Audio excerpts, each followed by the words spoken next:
ప్రపంచం మొత్తం చూస్తుంది ఇండియా పాక్ యుద్ధం వైపు.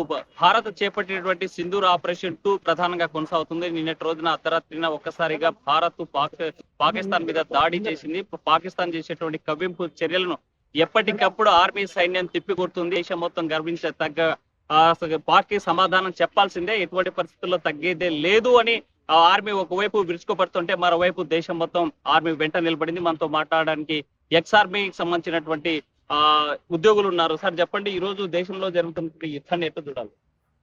యుద్ధం ఏ విధంగా చూడాలంటే, ఒక రకంగా వచ్చేసి దేశంలో మనం వచ్చేసి ఎవరితో యుద్ధాన్ని పెట్టుకోలేదు. వాళ్ళ ఆటంకవాదులు వచ్చేసి మనల్ని ప్రేరేపించి వచ్చినటువంటి పర్యాటక బృందంలో వచ్చేసి 26 మందిని వాళ్ళ భార్యల ఎదురుగా వచ్చేసి వాళ్ళ మతాన్ని ఉద్దేశించి మీరు ఏమిటో తర్వాత ప్రధానమంత్రిని ఉద్దేశించి మాట్లాడుతూ భార్యల ఎదురుగా భర్తలను వచ్చేసి కాల్చి చంపడం అనేది చాలా అమానుషము. దానికి సంబంధించి మోదీ గారు కరెక్ట్ గా దానికి సంబంధించి ఆపరేషన్ సింధూర్ అని చెప్పేసి భార్యల ఎదురుగా భర్తలను చంపినారు కాబట్టి ఆ సింధూర్ అనే నామకరణంతో ఆయన వచ్చేసి దీన్ని నామకరణం చేశారు. ఆ ఆపరేషన్ ఇప్పుడు కొనసాగుతుంది. ఆ కొనసాగడంలోనే ముఖ్యంగా మనము ఫస్ట్ ఉగ్రవాదులు ఎక్కడెక్కడ వాళ్ళ స్థావరాలు ఉన్నాయో అవి మెయిన్ ఎయిమ్ చేయడం జరిగింది. ఆ ఉగ్రవాదుల యొక్క స్థావరాలను నాశనం చేసిన తర్వాత ఇప్పుడు అంచెలంచెలుగా ఒక్కొక్కటి జరుగుతూ ఉన్నాయి. చెప్పండి సార్, పాక్ ఇండియా యుద్ధాన్ని ఎట్లా చూడాలి? ఆపరేషన్ సింధూర్ ఈ యొక్క యుద్ధం చాలా నవీన యుద్ధం, పురాతన యుద్ధం. ప్రీవియస్ లో చాలా యుద్ధాలు జరిగినాయి. ఈరోజు జై భారత్, జై ఆర్మీ, జై నేవీ, జై ఎయిర్ ఫోర్స్ అందరు కలిసి 3 త్రివిధ దళాలు పాకిస్తాన్ చిత్తుగా ఓడించడానికి మేము సన్నద్ధమై ఉన్నామని చెప్పేసి నా ఎక్స్ సర్వీస్ మెన్ కర్నూలు జిల్లా నుండి నా సహోదరులందరూ దీనికి మంచి పట్టుబడులతో బూస్టింగ్ ఎఫెక్ట్ తో వచ్చి ఈరోజు మీ ముందర నిలబడి చెప్తున్నాము. ఎప్పుడైనా సరే మనము ఏ రోజు కూడా ఓడిపోలేదు వాళ్ళ చేతిలో. వాళ్ళు ఓడిపోతాము అని తెలుసు వాళ్ళకి, అయినా కూడా కిల్లి కజ్జాలు పెట్టుకున్నటువంటి ఈ పాకిస్తాన్ పనికిమాలిన బుద్ధి, పనికిమాలిన చేష్టాలు చేస్తున్నారు. ప్రచ్ఛన్న యుద్ధం డైరెక్ట్ గా చేయకుండా ఆడపిల్లల నుండి మొగళ్ళని ఇబ్బంది పెట్టి మన మతోన్మాదం రకంగా మాట్లాడేటువంటి వ్యక్తులు, అలాంటి పాకిస్తాన్ని నాశనం చేసేంత వరకు ఈ యొక్క ప్రభుత్వం కానీ, ఈ ఎక్సర్విస్మెన్ కానీ, ఆర్మీ కానీ మొత్తం దాని మీద మేము నిమగ్నమై ఉన్నాము. మా ఆర్మీ కోసం, మా ఆర్మీ జవాన్ల కోసము మేము ఎక్సర్విస్మెన్లము ఒక 20 ఏళ్ళ నుండి మేము రెస్టులో ఉన్నాం. ఈ రోజు మేము ఈ దేశం కొరకు ప్రాణాలు అర్పించడానికి మేము రెడీగా ఉన్నాము.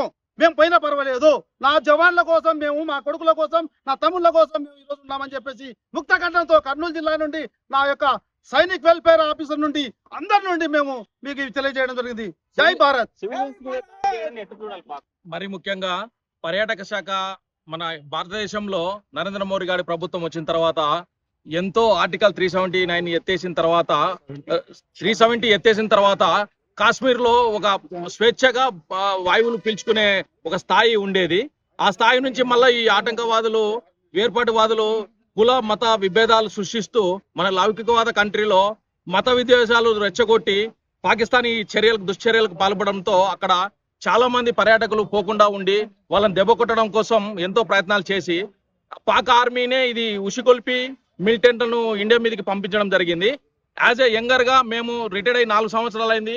మా కర్నూలు అసోసియేషన్ తరపు నుంచి బై ఛాన్స్ మాకు ఎటువంటి సమాచారం అందిన ఎడలా మేమందరం ముక్తకంతంతో మన మాజీ సైనికులం కర్నూలు జిల్లా నుంచి మేము వాలంటరీగా మేము వెళ్ళి సర్వీస్ చేయడం కోసం మేము ఎంతో ఎదురు చూస్తున్నాం. ఆపరేషన్ సింధూర్ అనేది చాలా ఒక ఇంపార్టెంట్ కర్తవ్యంగా తీసుకొని మోడీ గారు పాకిస్తాన్ ని చరిత్ర పుటాల్లో లేకుండా చేయడం కోసం ఎంతో అహర్నిశలు పోరాటం చేస్తున్నాడు. వారికి మేము మద్దతు తెలియజేస్తున్నాం. జై హింద్, జై భారత్. బార్డర్ లో ఎలాంటి వాతావరణం ఉంది? బార్డర్ లో అయితే ఇప్పటికైతే అంత తెగదింపులు చేయలేదు, నార్మల్గా నడుస్తుంది. ఏంటంటే వాళ్ళు ఏం చేసినా మన ఆర్మీ ఏం చేస్తున్న ప్రజెంట్ పాకిస్తాన్ మీద పోవడం లేదు. ఏవైతే ఉగ్రవాద సంస్థలు ఉండవో స్థావరాలు వాళ్ళపైన అటాక్ చేయడం అయింది. కానీ ప్రపంచంలో 220 దేశాలు ఉన్నాయి. ఆ దేశాల్లోనే మన భారతదేశం ఒక ప్రజాస్వామిక దేశం. ప్రజాస్వామిక దేశం అంటే ఏంటంటే ప్రతి కులాలు, ప్రతి మతాలు అతీతంగా అందరం కలుసుకొని స్వేచ్ఛగా జీవించే దేశం మన భారతదేశం. అటువంటి దేశంలో ఏదైతే పహల్గామ్లో జరిగిన ఘటన ఏదంటే చాలా బాధాకరం. ఎందుకంటే ఇది ఏ కులము అనే ఒక అమాయక ప్రజల్ని ఆ రోజు బలి కావడం అనేది చాలా బాధాకరం ప్రపంచంలోనే. ఎందుకంటే కులాలను రెచ్చగొట్టకూడదు, ప్రతి ఒక్కరు మన స్వేచ్ఛగా బతకాలి. అటువంటి దాంట్లో పాకిస్తాన్ ఏదైతే ఉగ్రవాద సంస్థలకు సపోర్ట్ చేస్తుందో ఖచ్చితంగా పాకిస్తాన్ అంతం చేయాలి దేశాన్ని, అన్ని ప్రపంచ దేశాలు కలిసి. కాబట్టి ఏదైతే ఉందో ప్రజెంట్ సిచ్యువేషన్, ఈ ఆపరేషన్ సింధూర్ అనేది ఆ సింధూర్ వరకే కాదు, ఖచ్చితంగా గతంలో కూడా ఎన్నో ఆపరేషన్ జరిగినాయి. కార్గిల్ వారు కానీ, చైనా వారు కానీ, బంగ్లా వారు కానీ, అవి తాత్కాలికమైన వార్లు. ఏదంటే తాత్కాలికంగా చేయడం, వదిలేయడం, అటువంటి సమస్య లేకుండా రాబోయే రోజుల్లో వాళ్ళకి ఖచ్చితంగా బుద్ధి చెప్పి ఈ ఏదైతే తీవ్రవాద సంస్థలను సపోర్ట్ చేసే దేశాలు ఉండవో అటువంటి దేశాలకి సపోర్ట్ చేయకుండా వాళ్ళకి ఖచ్చితంగా అంతం చేయాలని మేము కోరుకుంటున్నాం. రైట్. పాక్ బలహీనత ఏమి, భారత్ యొక్క బలాలు ఏంటి? పాక్ బలహీనత ఏమంటే, పాక్ ఇప్పుడు రష్యా ఉక్రెయిన్ యుద్ధంలో వాడి మందుగుడు సామాగ్రి వల్ల ఉక్రెయిన్ కు వాడు సప్లై చేసినాడు. వాడి దగ్గర మందుగుడు సామాగ్రి 50% లేదు ఇప్పుడు వాడి దగ్గర. వాడి దగ్గర ఉండేది మన బలం ఏమంటే, మనకు వైమానికంగా మనం ప్లస్ సైనిక పరంగా అన్ని, అంటే 3 త్రివిధ దళాల్లో ఎయిర్ ఫోర్స్ లో మనం ఫస్ట్ S-400 రష్యా నుంచి మనం కొనేది మిజైల్ ను జామ్ చేయడంలో. ఇప్పుడు ఈ రోజు కనీసం అంటే నిన్న 400-500 మిజైల్ ప్రయోగించింది పాకిస్తాన్. 400 ఏదో కంటిన్యూ చేయండి. 400 దాదాపు మిజైల్ ప్రయోగిస్తే ఇది అడ్డుకున్నది. దీనివల్ల ఈ రష్యా నుంచి మనం కొన్నప్పుడు ఏమన్నారు, ఇంత డబ్బు పెట్టి ఎందుకు కొనాలన్నారు. ఎప్పుడైతే మన ఇండియన్ గవర్నమెంట్ డిఫెన్స్ మీద అంత ఖర్చు పెడుతుంటే కొంచెం ప్రతిపక్షాలు కూడా ఏమన్నారంటే, ఎందుకు డిఫెన్స్ మీద వాళ్ళకి ఎందుకు అవి ఇవి అన్నారు. కానీ ఈ రోజు దాని విలువ ఏందనేది ఈ రోజు మనకు తెలుస్తుంది. ఎప్పుడైతే శత్రువుతో మనం పోరాడాలనుకున్నామో అప్పుడు కొనుక్కోలేం కదా అలా.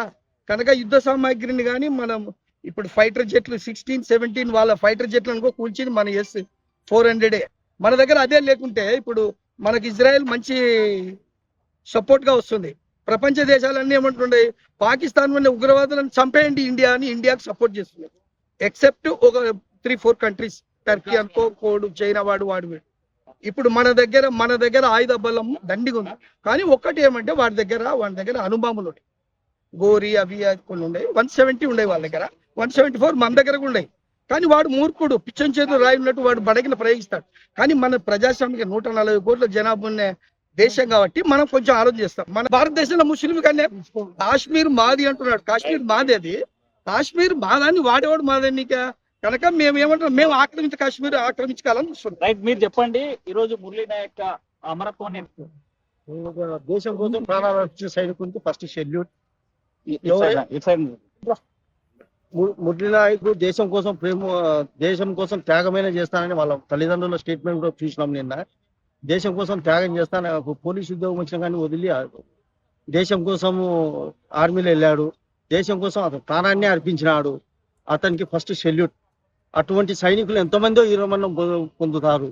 అయినా కానీ మన సైనికులు ఎనికి తగ్గరు. ఎంతమంది పోయినా కానీ ఈ రోజు మా కర్నూలు జిల్లా మాజీ సైనికుల తరపు నుంచి మేము ఒకటే విన్నపిస్తున్నాము గవర్నమెంట్కు. మా అవసరం ఎప్పుడు పిలిచినా మేము రెడీగా ఉన్నాము. మీరు ఎప్పుడు పిలిచినా మేము రావడానికి సిద్ధంగా ఉన్నాము. కాబట్టి మా సేవలను పూర్తిగా వినియోగించుకోవాలని ప్రభుత్వాన్ని కోరుతున్నాం. ఆపరేషన్ సింధూర్ ని 2 లేడీస్ కమాండ్ చేశారు. అసలు ఈ యుద్ధం అది మన ఇండియాకే గర్వకారణం. సింధూర్ అనే పేరు మోదీ గారు పెట్టడం, దానికి ధీటుగా ఒక మహిళలతోనే జవాబు ఇవ్వడం అనేది చాలా గర్వకారణం. అది వాళ్ళు విజయవంతమైన పాకిస్తాన్ లో ఫ్లైట్ తో అటాక్ చేసి వాళ్ళని 2 పైలట్లను కూడా క్యాప్చర్ చేసినారు. దానికి మన ఎయిర్ ఫోర్స్ వాళ్ళకి, త్రివిధ దళాలకు చాలా ఇది ఉంటుంది. ఇది ఆ శక్తి ఎప్పటికీ ఉంటుంది. బార్డర్లో ఇప్పుడు పోరాడుతున్న ప్రతి జవాను కంటికి నిద్ర లేకోకుండా POKలో ఎప్పుడు క్యాప్చర్ చేయాలా పాకిస్తాన్ని, ఎప్పుడు దాన్ని విధ్వంసం చేయాలా, Bharat lake under lake complete చేసుకోవాలని ముఖ్యంగా ఒకేసారి దీన్ని అటాక్ చేసి క్యాప్చర్ చేసుకోవాలని రెడీగా ఉన్నారు. మన సైనికులు బార్డర్లో తేనాదిగా కంటికి రెప్పలాగా ఇండియాని కాపాడుకుంటూ దేశ సేవలు చేస్తున్నారు. దాంట్లో main air force, armoured infantry main బార్డర్లో కాపలా కాస్తున్నారు. మీరు చెప్పండి, సివిలియన్స్ కి ఏం చెప్పబోతున్నా, ఆర్మీలో పైన చేసేటువంటి సివిలియన్స్ ఒకటే, ఏదైనా ఆర్మీ ఎక్కడైనా కానీ మూవ్మెంట్ అయ్యేది ఉంటే దాన్ని మీరు ఎక్కడ కానీ వీడియోస్ చేసి షేర్ చేయొద్దండి. ఎందుకంటే దానివల్ల మీరు మిగతా దేశానికి ఇండియా యొక్క మూవ్మెంట్స్ తెలిసిపోతాయి. మీరు దయచేసి అలాంటి వీడియోస్ కానీ ఏమైనా షేర్ చేయొద్దు. ఇంకోటి వచ్చేసి ఏదైనా యుద్ధం వచ్చేటప్పుడు కానీ ఏదైనా కానీ మీరు భయపడద్దు. దానివల్ల ఎటువంటి ఎఫెక్ట్స్ లేదు. మాక్ డ్రిల్ ప్రాక్టీస్ చేశారు, దానికి రకంగా ఫాలో కండి. ఇంకోటి ఏదైనా సోషల్ మీడియాలో వచ్చేసి వీడియోని వైరల్ చేయొద్దు. అలాంటివి కాకుండా ఏవైనా కానీ ప్రజలకు ముఖ్యంగా ధైర్యంగా కోల్పోకుండా ఇండియాకు మీరు ఎక్కువ మద్దతుగా ఉండాలని మేము కోరుకుంటున్నాం. ఇంకోటి మేమంటే ఆంధ్రప్రదేశ్లో కర్నూలు జిల్లాలో 5,000 మంది మాజీ సైనికులు ఉన్నారు. మేము సర్వీస్ చేసేటప్పుడు దేశానికి ఎంతో చేశాము. ఇప్పుడు అదే విధంగా మేము రిటైర్మెంట్ అయిన తర్వాత కూడా మాలో మేము ఎంతమంది 5,000 మంది ఉన్నాం. మాకు ఇప్పుడు ఈ ఇండియా నుంచి కాల్ బ్యాక్ వస్తూ మేము కూడా వెళ్ళడానికి ఎంతో ఉత్సాహంగా ఉన్నాం. ఈ రోజు ఆపరేషన్ సింధూర్ లో 2 మహిళలు ఎందుకు చేస్తున్నారని చేయడానికి కారణం కూడా ఇండియా గౌరవకారణంగా చెప్తారు. ఎందుకంటే ఈ పాకిస్తాన్ తో యుద్ధం చేయడానికి ఇండియన్ లేడీస్ చాలు, ఎక్కువ వాళ్ళు కూడా అవసరం లేదని ధైర్యం చెప్తున్నారు. ఎందుకంటే కురేషియా ముస్లిం లేడీ వచ్చేసి పాకిస్తాన్ తో ఎదుర్కోతుందంటే ఇండియాకు విపత్తరం. ఇండియాతో పాకిస్తాన్ తో యుద్ధం చేయాలంటే ఇండియాలో ఉన్న మగవాళ్ళే అవసరం లేదు, ఆడవాళ్ళు కూడా పాకిస్తాన్ కూడా మేము సగౌరవంగా చెప్పుకుంటారు. ఇండియా యొక్క గొప్పతనం అదే. మీరు చెప్పండి, ఇండియా పాక్ నేపథ్యంలో సివిలియన్స్ ఎలాంటి సపోర్ట్? సివిలియన్స్ యాక్చువల్గా అంటే సర్వీస్ సోల్జర్స్ ఎవరైతే మీకు చుట్టుపక్కల ఉంటున్నారో వాళ్ళ ఫ్యామిలీస్ కి సపోర్ట్ గా ఉండాలి. మెయిన్ ఇప్పుడు సింధూర్ ఆపరేషన్ సింధూర్ 2.0 ఖచ్చితంగా మనం అయితే సక్సెస్ అవుతాం. ఎందుకంటే లేటెస్ట్ టెక్నాలజీ వారు ఇప్పుడు చాలా ఆధునికతతో కూడుకున్నది. ఇప్పుడు మనం పాత మన యుద్ధ ట్యాంకులతో కానీ మన ఇన్ఫెంట్రీ బెటాలియన్స్ తో కానీ వార్ చేయాల్సిన అవసరం లేదు. టెక్నాలజీ డిఫరెంట్ టెక్నాలజీ అప్గ్రేడ్ అయిపోయినాం. పాకిస్తాన్ మన కొద్ది ఏది అంటే దాదాపుగా 1/4 బెటాలియన్స్ పెట్టుకొని మన పైన యుద్ధం చేయడానికి సాధిస్తుంది. దానికి ఇప్పుడు ఆపరేషన్ సింధూర్ ఒక గుణపాఠంగా లేడీస్ ని వాళ్ళ హ్యాండిల్ చేస్తూ ఈ ఆపరేషన్ సింధూర్ ని సక్సెస్ చేయాలనేసి మోడీ టార్గెట్. ఎందుకు అంటే మన భారతీయ వనితల సింధూర్ ని ఎవడైతే తొలగించినాడు, ఆ తొలగించిన వాళ్ళకి వాళ్ళతోనే ధీటుగా జవాబు చెప్పాలనే ఉద్దేశంతో ఆపరేషన్ సింధూర్ అనే నామకరణం చేయడం జరిగింది. ఇప్పుడున్న టెక్నాలజీకి పాకిస్తాన్ మహా అంటే ఒక 3 days లో అంతమైపోతుంది. అణ్వాయుధాలు వాళ్ళ దగ్గర ఎన్ని ఉన్నా మన దగ్గర ఉన్నాయి. అవి దీపావళి పటాసుల కోసం పెట్టలేదు. కాకపోతే కేవలం ఏది అంటే మనం పెద్దరికంగా వ్యవహరిస్తాం, వాళ్ళు చిన్నగా ఉంటారు అంతే. దానివల్ల దీనివల్ల ఏం జరగదు. సివిలియన్స్ అందరూ భయపడాల్సిన అవసరం లేదు. మీకు మాక్ డ్రిల్స్ ఏవైతే గైడ్లైన్స్ ఇచ్చారో దాన్ని ఫాలో కాండి. మీ సర్వింగ్ సోల్జర్స్ మీ చుట్టుపక్కల ఉన్న వాళ్ళ కుటుంబాలకి అంటే సానుభూతితో వాళ్ళకి మద్దతుగా నిలబడండి. దట్స్ మొత్తంగా చూసుకుంటే పెహల్గాం దాడి తర్వాత సమాధానం ఈ భారతదేశం ఆడవాళ్ళు పాకిస్తాన్ కి చెప్పడానికి సిద్ధంగా ఉన్నారు. దానికి నిదర్శనమే సింధూర్ ఆపరేషన్ లో పాల్గొన్నటువంటి 2 మహిళల యొక్క తెగింపు మనం చూసాం. పాకిస్తాన్ కి మొత్తం 3 రోజుల్లో ఖతం చేయడం ఖాయం. అయితే ఆ భారతదేశం శాంతి ఒప్పందాలు ఉన్నాయి కాబట్టి ప్రపంచ శాంతి కోరుకునేటువంటి అగ్రభాగంలో భారతదేశం ఉంటుంది. అలాంటి భారతదేశం యొక్క నుదుటి సింధూరాన్ని తీసేయాలనుకుంటే ఆ సింధూరం తెలుపుకున్నటువంటి వీర మహిళలే ఈ రోజు పాకిస్తాన్ ని తుడి చేయడానికి సిద్ధంగా ఉన్నారు అని మాజీ సైనికులు చెప్పేటువంటి పరిస్థితి. వీడియో జల్ చంద్రశేఖర్తో హుస్సేన్, ఆర్టీవీ, కర్నూలు. ఇండియా పాకిస్తాన్ ఉద్రిక్తతలపై లేటెస్ట్ అప్డేట్స్ కోసం డౌన్లోడ్ చేసుకోండి RTV లైవ్ యాప్.